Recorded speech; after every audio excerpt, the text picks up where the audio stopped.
Hello and hi everyone, നമസ്കാരം and welcome to reaction by Chullikkal. എല്ലാവരും സുഖമായിരിക്കുന്നുവെന്ന് വിശ്വസിക്കുന്നു.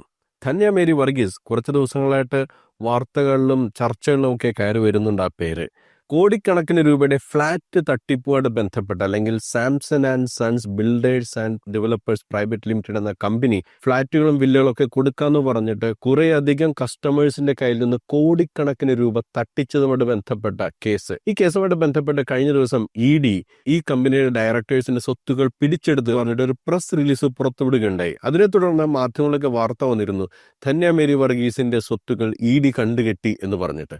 ആ വാർത്തയെക്കുറിച്ച് ധന്യ മേരി വർഗീസ് 2 ദിവസം മുമ്പ് പ്രതികരണം നടത്തിയിട്ടുണ്ടായിരുന്നു ഫേസ്ബുക്കിൽ. അതിന് നല്ല ചുട്ട മറുപടി മറുനാടൻ മലയാളിയിലെ ഷാജൻ സ്കറിയ ഒരു വീഡിയോയിൽ കൊടുത്തിരുന്നു. സത്യത്തിൽ ഈ വീഡിയോയെക്കുറിച്ചുള്ള വാർത്തകൾ, ടൈറ്റിലുകളൊക്കെ കാണുന്നുണ്ടെങ്കിൽ പോലും അതിനെക്കുറിച്ച് വിശദമായിട്ടുള്ള വായനയ്ക്ക് ഇരുന്നിട്ടുണ്ടായിരുന്നില്ല. പക്ഷേ ആ പൊളിച്ചെടുക്കൽ കണ്ടപ്പോൾ ഇവരുടെ ഈ ഫേസ്ബുക്ക് പോസ്റ്റിനൊന്ന് പ്രതികരിക്കണമെന്ന് തോന്നി. ഷാജൻ സ്കറിയുടെ വീഡിയോ അല്ല, ഇവരുടെ ഫേസ്ബുക്ക് പോസ്റ്റും അതുപോലെ ഷാജൻ സ്കറിയുടെ വീഡിയോയിൽ പരാമർശിക്കുന്ന പഴയ ഒരു ഇന്റർവ്യൂവും അതാണ് നമ്മൾ റിയാക്ഷന് വേണ്ടി എടുത്തിരിക്കുന്നത്. അപ്പോൾ ആദ്യം നമ്മൾക്ക് ഈ ധന്യ മേരി വർഗീസിന്റെ ഫേസ്ബുക്ക് പോസ്റ്റ് ഒന്ന് വായിച്ചു നോക്കാം. ഔദ്യോഗിക അറിയിപ്പ് എന്ന ടൈറ്റിലാണ് ഈ പോസ്റ്റ് ധന്യ മേരി വർഗീസ് 3 ദിവസം മുമ്പ് പോസ്റ്റ് ചെയ്തിരിക്കുന്നത്. Samson and sons builders and developers private limited കമ്പനിയെ സംബന്ധിച്ചുള്ള എൻഫോഴ്സ്മെന്റ് ഡയറക്ടറേറ്റ് ED കൊച്ചിയുടെ 29/11/2024 പ്രസ്താവനയുടെ അടിസ്ഥാനത്തിൽ എന്റെ പേര് അനാവശ്യമായി ഈ വിഷയത്തിൽ ചേർത്തിരിക്കുകയാണെന്ന് വ്യക്തമാക്കേണ്ട സമയമാണിത്. ആ പ്രസ്താവനയിൽ വ്യക്തതയുടെ അഭാവം കാരണം എന്റെ പേര് തെറ്റായി കമ്പനിയുമായിട്ട് ബന്ധപ്പെട്ട് പ്രചരിക്കുകയുണ്ടായി. ഞാൻ Samson and sons builders and developers private limited എന്ന കമ്പനിയുടെ ഡയറക്ടർ, ഓഹരി ഉടമ അല്ലെങ്കിൽ ഏതെങ്കിലും രേഖകളിൽ ഒപ്പിടാൻ അർഹതയുള്ള വ്യക്തിയല്ല എന്നതാണ് യാഥാർത്ഥ്യം. പ്രസ്തുത പ്രസ്താവനയിൽ 180 ദിവസത്തേക്ക് കമ്പനിയുമായിട്ട് ബന്ധപ്പെട്ട 3 സ്വത്തുക്കൾ, 3 അല്ല 13 ഞാൻ വായിച്ചത്. എന്താണ് 3 എനിക്ക് മനസ്സിലായില്ല. ഇനിയിപ്പോ സ്ഥാവര ജംഗമം എന്നൊക്കെ പറയുമ്പോൾ അതിനകത്ത് ഏതെങ്കിലും സ്ഥാവരവും ജംഗമമായിട്ട് മാറ്റി പറഞ്ഞ് എനിക്കറിയാൻ പാടില്ല. ബന്ധപ്പെട്ട 3 സ്വത്തുക്കൾ താൽക്കാലികമായി സീൽ ചെയ്തിരിക്കുമെന്ന് പ്രസ്താവിക്കപ്പെടുന്നു. ഇതിനെക്കുറിച്ചുള്ള യഥാർത്ഥ സ്ഥിതി ചുവടെ വ്യക്തമാക്കുന്നു. അത് 3 പ്രോപ്പർട്ടീസിനെ കുറിച്ചാണ് പറയുന്നത്.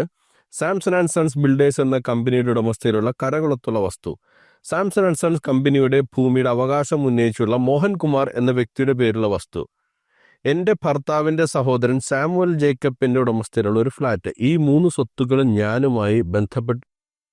ഞാനുമായി ബന്ധപ്പെട്ടിട്ടുള്ളതല്ല.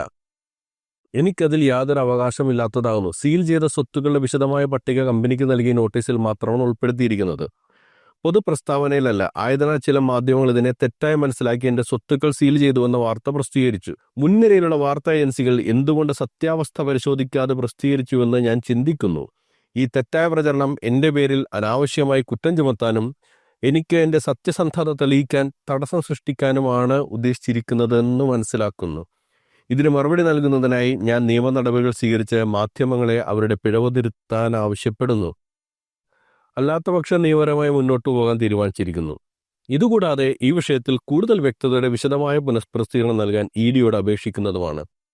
ഈ അവസ്ഥയിൽ എന്റെ പക്കൽ വന്ന സത്യാവസ്ഥ അറിയാൻ ശ്രമിക്കുകയും പിന്തുണ നൽകുകയും ചെയ്ത എല്ലാവർക്കും ഞാൻ നന്ദി അറിയിക്കുന്നു. നന്ദി, ധന്യ മേരി വർഗീസ്. അപ്പോൾ ഇവരിതിൽ പ്രധാനമായിട്ട് പറഞ്ഞിരിക്കുന്ന ഒരു കാര്യം ഇത്രയും ഉള്ളൂ. ആ പറഞ്ഞിരിക്കുന്ന കണ്ടുകിട്ടി എന്ന് പറയുന്ന സ്വത്തുക്കളിലൊന്നും എന്റേതല്ല. പിന്നെ എനിക്ക് ഈ കമ്പനിയുടെ സിഗ്നേറ്ററി പവറുള്ള ഒരാളല്ല, ഞാൻ അതിന്റെ ഓഹരി ഉടമയല്ല, ഡയറക്ടർ അല്ല എന്നാണ് പറഞ്ഞിരിക്കുന്നത്. പക്ഷെ നമ്മൾ EDയുടെ പ്രസ് റിലീസ് എടുത്ത് നോക്കുകയാണെന്നുണ്ടെങ്കിൽ ഈ പ്രസ് റിലീസിൽ എന്തെങ്കിലും മിസ്റ്റേക്ക് വന്നാണോ നമ്മൾക്കറിയില്ല. EDയുടെ പ്രസ് റിലീസാണ് ഈ കാണുന്നത്. ഡയറക്ടർ ഓഫ് എൻഫോഴ്സ്മെന്റ്, ഇത് അവർ പറഞ്ഞിട്ടുള്ള 29-ാം തീയതി ED പ്രസിദ്ധീകരിച്ചിരിക്കുന്ന പ്രസ് റിലീസാണ്. അതനുസരിച്ച് പറഞ്ഞിരിക്കുന്നത്, director of enforcement of Kochi zonal office has provisionally attached the assets worth 1.5 crores approximately belonging to MIS Samson and Son Builders and Developers Private Limited Trivandrum and such other related persons on 26/11/2024 in connection with money laundering investigation conducted under PMLA 2022. അതായത് PMLA act അനുസരിച്ചിട്ടുള്ള അന്വേഷണമാണ് നടക്കുന്നത്. അതനുസരിച്ച് മണി ലോണ്ടറിങ്ങോട് ബന്ധപ്പെട്ട അന്വേഷണം നടക്കുന്നത്.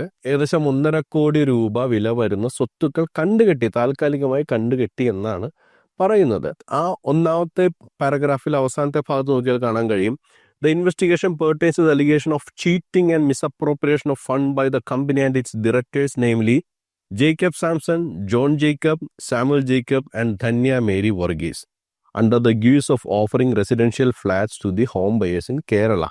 ആൾക്കാർക്ക് വീട് വെച്ചു കൊടുക്കാമെന്ന് പറഞ്ഞ് പറ്റിച്ച കേസിൽ ഈ 4 പേർക്കുമെതിരെ നടന്നിരിക്കുന്ന അലിഗേഷൻസ്, അതായത് ആരോപണം, അതിനെ തുടർന്ന് നടന്ന അന്വേഷണത്തിന്റെ ഭാഗമായിട്ടാണ് ഈ കണ്ടുകെട്ടൽ നടന്നിരിക്കുന്നത്. ഇവിടെ ഡയറക്ടർമാരുടെ പേരിൽ തൻ്റെ പേര് കൂടി കൊടുത്തു എന്ന് മാത്രമാണ് ധന്യ പറയുന്നത്. പക്ഷേ അങ്ങനെ പറഞ്ഞുകൊണ്ട് മാത്രം ധന്യ എങ്ങനെയാണ് ഈ കേസിന്റെ ഉത്തരവാദിത്തത്തിൽ നിന്ന് ഒഴിഞ്ഞു പോകുന്നത്? ഷാജൻ സ്കറിയ അതിൽ പറഞ്ഞൊരു കാര്യമാണ്, പണ്ട് ഇവരുടെ ഒരു ഇന്റർവ്യൂ ഉണ്ടായിരുന്നു. അന്നൊരു ഈസ്റ്റർ ദിനത്തിൽ ഒരു സന്തോഷത്തിന്റെ പുറത്ത് കൊടുത്തൊരു ഇന്റർവ്യൂ ആണെങ്കിലും ഇന്നത് ഉപകാരപ്പെട്ടു എന്ന് വേണം പറയാനായിട്ട്. ഇവര് പറയുന്നത് എനിക്ക് ആ കമ്പനിയുമായിട്ട് ഈ പറയുന്ന ബന്ധമൊന്നുമില്ല എന്നൊക്കെയാണ് പറയുന്നത്.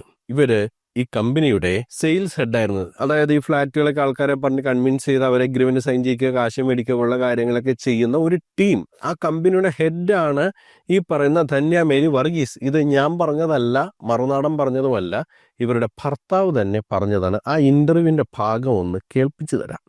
ധന്യ മേഡം മതിയാക്കിയതാണോ മെയിനായിട്ടും? ആളുടെ കാര്യം പറയണം. ഇപ്പൊ ഞാൻ സെയിൽസ് ഹെഡാണ്, സെയിൽസ് ഡയറക്ടറായിട്ട് ഞാനൊരു തസ്തിക കൊടുത്തു.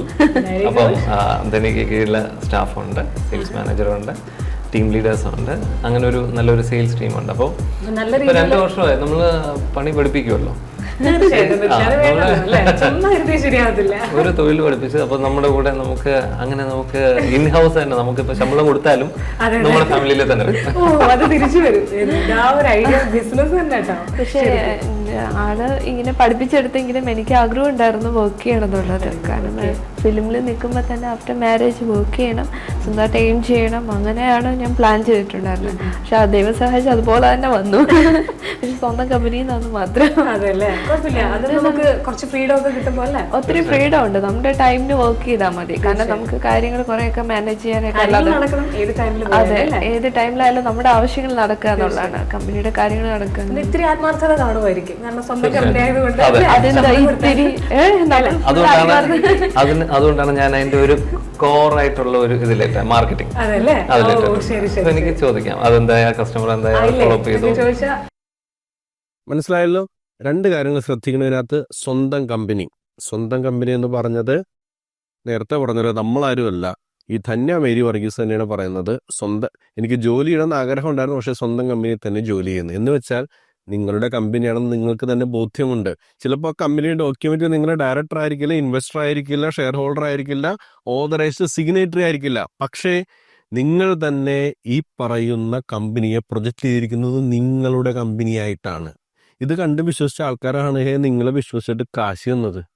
എന്നിട്ട് നൈസായിട്ട് മാറി നിന്നിട്ട് ഈ പറയുന്ന സാങ്കേതികമായിട്ടുള്ള കാര്യങ്ങളൊക്കെ പറഞ്ഞിട്ട് എൻ്റെ സത്യസന്ധത അങ്ങാട് തെളിയിക്കാനൊരു ശ്രമം, എമ്മാതിരി വെള്ളയടിക്കലും കാണിക്കും. നിങ്ങൾക്ക് അതിന്റെ ധാർമ്മികമായ ഉത്തരവാദിത്വം മാറിയിക്കാൻ പറ്റും. ആ കമ്പനിയുടെ കോറായിട്ടുള്ളൊരു കാര്യം ആ വാക്ക് പ്രത്യേകം എടുത്ത് പറയുന്നുണ്ട് അതിനകത്ത്. അതായത് ഏറ്റവും പ്രധാനപ്പെട്ട കമ്പനിയുടെ നട്ടെല്ല് എന്ന് പറയുന്ന ഒരു സംഭവം, ആ വിഭാഗത്തിന്റെ മേധാവി ആയിരുന്നു ധന്യ മേരി വർഗീസ്. നിങ്ങളുടെ ടീമാണ് മാർക്കറ്റിങ്ങും സെയിൽസും നടത്തിയിരുന്നത്. അവരാണ് ഈ പറയുന്ന ആൾക്കാരെയൊക്കെ കൺവിൻസ് ചെയ്ത് പൈസ മേടിച്ച് വെച്ചത്. ഇടിക്കൊരു തെറ്റ് പറ്റിയിട്ടുണ്ടാവും. നിങ്ങളെ ഡയറക്ടർ എന്ന് പറഞ്ഞു, കണ്ടു കെട്ടിയെന്ന് പറഞ്ഞപ്പോൾ അതിനകത്തൊരു മിസ്റ്റേക്ക് വരുമെന്ന് മാധ്യമങ്ങൾ ആ വിഷയത്തിൽ ചിലപ്പോൾ ആ ഇഡി കൊടുത്ത പ്രസ് റിലീസ് അനുസരിച്ചിട്ട് വാർത്ത കൊടുത്തിട്ടുണ്ടാവും. എന്ന് കരുതി ഈ വിഷയത്തിന്റെ ധാർമ്മികമായ ഉത്തരവാദിത്തത്തിൽ നിന്ന് നിങ്ങൾ ഒരിക്കലും ഒഴിഞ്ഞു പോകുന്നില്ല. ഒന്നാമത്തെ കാര്യം, നിങ്ങളൊരു സാധാരണ സെയിൽസ് പേഴ്സണായിട്ട് കണ്ടിട്ടല്ല ആളുകൾ പൈസ തന്നത്. അങ്ങനെ ആയിരുന്നെങ്കിൽ ആളുകൾക്ക് ഇത്രയധികം വിശ്വാസം ഉണ്ടാകില്ലായിരുന്നു. വിശ്വാസവഞ്ചനയുടെ അങ്ങേറ്റം നടന്നിരിക്കുന്നത് അവർക്കറിയാം. നിങ്ങളറിയാന്ന് വെച്ചിട്ടുണ്ടെങ്കിൽ നിങ്ങൾ ബന്ധുക്കളാണ്, സുഹൃത്തുക്കളെന്ന അർത്ഥത്തിലല്ല. നിങ്ങൾ സിനിമയിൽ അഭിനയിച്ചവരാണ്, നിങ്ങളെ നേരത്തെ അറിയാം, നിങ്ങളെ പ്രത്യേകിച്ച് പരിചയപ്പെടുത്തേണ്ട ആവശ്യമില്ല. ആ ഒരു സാഹചര്യം ഉപയോഗിച്ചിട്ടാണ് നിങ്ങൾ ഈ സെയിൽസ് നടത്തിയത്. ഇത് പറഞ്ഞത് ഞാനല്ല, നിങ്ങളുടെ ഭർത്താവാണ് കെ പി ജയറാം. ബിസിനസ് ആണ് നമ്മുടെ മെയിൻ സ്ട്രീം. ഒരു 75% കരിയറിലെ ബിസിനസ് ആണ്. ഈ ബിസിനസ് എപ്പോഴെങ്കിലും അല്ലെങ്കിൽ ഈ ഒരു താര പദവി എപ്പോഴെങ്കിലും ബിസിനസ്സിൽ ഗുണം ചെയ്തിട്ടുണ്ട്? താര പദവി എന്നല്ല, നമ്മളൊരു ഫെമിലിയർ ഫേസ് അല്ലെങ്കിൽ ഒരു റെക്കഗ്നൈസ് ചെയ്യുമ്പോൾ, ഇപ്പോൾ ഒരു കസ്റ്റമർ ഒരു ക്ലയന്റിനെ നമ്മൾ മീറ്റ് ചെയ്യുമ്പോൾ അവരുടെ ഒരു ഫാമിലി, ഇപ്പോൾ മെയിൻലി സാംസൺ ആൻഡ് സൺസ് എന്ന് പറയുന്ന ഒരു കൺസ്ട്രക്ഷൻ കമ്പനിയുടെ ഒരു മാനേജിംഗ് ഡയറക്ടറാണ് ഞാൻ. അപ്പം ആ ഒരു ഫ്ലാറ്റോ ഒരു വില്ലയോ വാങ്ങാൻ വരുന്ന ഒരു ക്ലയന്റിന് എന്നെ കാണുമ്പോൾ ഒരു ജോൺ ഇതല്ലേ എല്ലാം ഒരു പരിചയം കാണും. ഒരു ബിസിനസ് പേഴ്സണായിട്ട് ഇൻട്രൊഡ്യൂസ് ചെയ്യുന്നതിനേക്കാളും ബെറ്റർ, അതിനേക്കാളും ഒരുപാട് മടങ്ങ് അടുപ്പം ഉണ്ടാവും, ഒരു ഐസ് ബ്രേക്കിംഗ് ഉണ്ടാവും ഫസ്റ്റ് മീറ്റ് ചെയ്യാം. അപ്പോൾ അതെന്നെ ബിസിനസ്സിൽ ഒത്തിരി ഹെൽപ്പ് ചെയ്തിട്ടുണ്ട്. കേട്ടല്ലോ, നിങ്ങളുടെ ഈ താരപദവി എന്ന് ഞാൻ പറയുന്നില്ല, അങ്ങനെ ഒരു പദവിയിലേക്ക് നിങ്ങൾ എത്തിയിട്ടുണ്ടെന്ന് ഞാൻ പറയുന്നത്. പക്ഷെ ഒരു സെലിബ്രിറ്റി സ്റ്റാറ്റസ് നിങ്ങൾക്കുണ്ട്, ചില സിനിമകൾ അഭിനയിച്ചു, നിങ്ങൾക്ക് ആളുകളെ അറിയാം. ആ അറിയാമെന്ന ഐഡന്റിറ്റിയാണ് ഒരു ബിസിനസ് മാൻ അല്ലെങ്കിൽ ഒരു ബിസിനസ് മാൻ്റെ ഭാര്യ എന്നതിനേക്കാൾ കൂടുതൽ നിങ്ങൾ ഉപയോഗിച്ചത്. നിങ്ങളൊരു വെറും മാനേജിംഗ് ഡയറക്ടർ, ഒരു സെയിൽസ് ടീം ഹെഡും ആയിരുന്നെങ്കിൽ ഒരു പക്ഷേ ഇത്രയും അധികം വിശ്വസ്തത നേടിയെടുക്കാൻ പറ്റില്ലായിരുന്നു. അത് നിങ്ങളുടെ ഭർത്താവ് തന്നെ കൃത്യമായിട്ട് പറയുന്നുണ്ട്. ആ ഒരു ഐഡന്റിറ്റി വെച്ചിട്ടാണ് നിങ്ങൾ ഈ സെയിൽസ് ഒക്കെ നടത്തിയിരിക്കുന്നത്, ആൾക്കാരിൽ നിന്ന് പൈസ മേടിച്ചിരിക്കുന്നത്. എന്നിട്ട് വന്നിരുന്നു പറയാ എൻ്റെ സത്യസന്ധത ഞാൻ അങ്ങോട്ട് തെളിയിക്കാൻ വേണ്ടി വന്നിരിക്കുന്നതാണെന്ന്. നിങ്ങൾ സത്യത്തിൽ ചെയ്തത് നിങ്ങൾക്കുണ്ടായിരുന്ന ആ ഒരു ഐഡന്റിറ്റിയെ നിങ്ങൾ എൻക്യാഷ് ചെയ്തു. ഇപ്പോൾ വലിയ കാര്യത്തിന് പറയുന്നുണ്ട് സെയിൽസിനെ ഹെഡാക്കി. ഇതിൻ്റെയൊക്കെ തന്ത്രം നമുക്ക് മനസ്സിലാക്കാവുന്നതേ ഉള്ളൂ. ഇപ്പോൾ ഇതിൽ പരാതി ഉന്നയിച്ച മിക്കവരും പറഞ്ഞ കാര്യമാണ്, ഞങ്ങൾക്ക് ധന്യ മേരി വർഗീസുമായിട്ടാണ് കോണ്ടാക്ട്, അവരായിട്ടാണ് ഞങ്ങൾ കാര്യങ്ങൾ സംസാരിച്ചിരിക്കുന്നത്, അവരെയാണ് ഞങ്ങൾക്ക് പരിചയം. അപ്പോൾ നിങ്ങൾക്ക് ഉള്ള ഒരു ഫെമിലാരിറ്റി, അതേപോലെ ഇത് സെയിൽസ് നടത്തുന്ന സമയത്ത് നിങ്ങൾ കസ്റ്റമേഴ്സായിട്ട് നടത്തിയിരിക്കുന്ന കമ്മ്യൂണിക്കേഷൻ, ഇതിലൂടെയൊക്കെ കൂടി നിങ്ങൾ ആർജിച്ചെടുത്തൊരു വിശ്വാസത ഉണ്ടായിരുന്ന കസ്റ്റമറിൻ്റെ, ആ വിശ്വാസതയാണ് നിങ്ങൾ തകർത്തിരിക്കുന്നതും ആ വിശ്വാസതയുടെ പുറത്ത് മേടിച്ച പൈസ പുട്ടടിച്ച് തീർത്തതല്ല മണി ലോണ്ടറിങ് നടത്തിയതും കൺസ്ട്രക്ഷന് വേണ്ടി ഉപയോഗിച്ചിട്ടില്ല എന്നാണ് ഇഡിയുടെ കണ്ടെത്തൽ. ഈ പണം മുഴുവനും ആ പണം മേടിച്ചതിൻ്റെ ഒരു ഉത്തരവാദിത്വം നിങ്ങൾക്കിരിക്കെ നിങ്ങൾ എന്ത് ബേസിലാണ് ഞാൻ എൻ്റെ സത്യസന്ധത തെളിയിക്കാൻ വന്നതാണെന്ന് പറയുന്നത്? നിങ്ങൾക്ക് സാങ്കേതികമായ ഒരു റീസൺ പറയുന്നതിനകത്ത് ഡയറക്ടർ അല്ല, ഇൻവെസ്റ്റർ അല്ല എന്നൊക്കെ പറയാം, അല്ലെങ്കിൽ ഇഡിയുടെ പത്രപ്രസ്ഥാനത്തിൽ വന്ന ഒരു പിശക് അത് നിങ്ങൾക്ക് പറയാം. പക്ഷേ ഈ കേസിൽ നിന്ന് നിങ്ങളെ അങ്ങനെ കൈകഴുകി വിടാൻ ഇത് രണ്ടും നിങ്ങളെ സഹായിക്കില്ല. നേരത്തെ നിങ്ങളുടെ ഭർത്താവ് പറഞ്ഞതുപോലെ നിങ്ങളുടെ പോപ്പുലാരിറ്റി നിങ്ങൾ ബിസിനസ്സിന് വേണ്ടി ഉപയോഗിച്ചു. പരിചയമുള്ള ഒരാൾ, ഞങ്ങൾക്കറിയാവുന്ന ഒരാൾ എന്ന ഐഡന്റിറ്റി വെച്ച് നിങ്ങൾ ആൾക്കാരിൽ നിന്ന് പൈസ വാങ്ങി.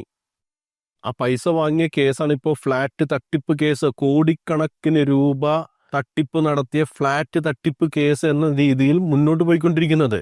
സംഗതി വെളുപ്പിക്കുന്നത് കൊള്ളാം, പക്ഷേ നൈസായിട്ട് പാണ്ടായിട്ടുണ്ട്. ഇപ്പോൾ ഈ കേസിൽ നിന്ന് ചില്ലറ സാങ്കേതിക കാരണങ്ങൾ പറഞ്ഞ് നിങ്ങൾ വലിയ പുണ്യാളത്തിയാണ് എന്നൊക്കെ വരുത്തി തീർക്കാനുള്ള ശ്രമം വെറും വെറുതെയാണ്. നാട്ടിലുള്ള ജനങ്ങൾ അത്രയൊന്നും ബോധമില്ലാത്തവരല്ല. അതുകൊണ്ട് ഇനി അളിയൻ ഇതുവഴി ഇമാതിരി വെളുപ്പിക്കലുമായിട്ട് വരരുത്. എന്താണ് ഈ വിഷയത്തിൽ പ്രേക്ഷകർക്ക് പറയാനുള്ളത്? അത് കമൻ്റായിട്ട് രേഖപ്പെടുത്തുക. മറ്റൊരു പ്രതികരണമായി നമുക്ക് വീണ്ടും കണ്ടുമുട്ടാം. അതുവരേക്കും ബൈ ബൈ, ടേക്ക് കെയർ.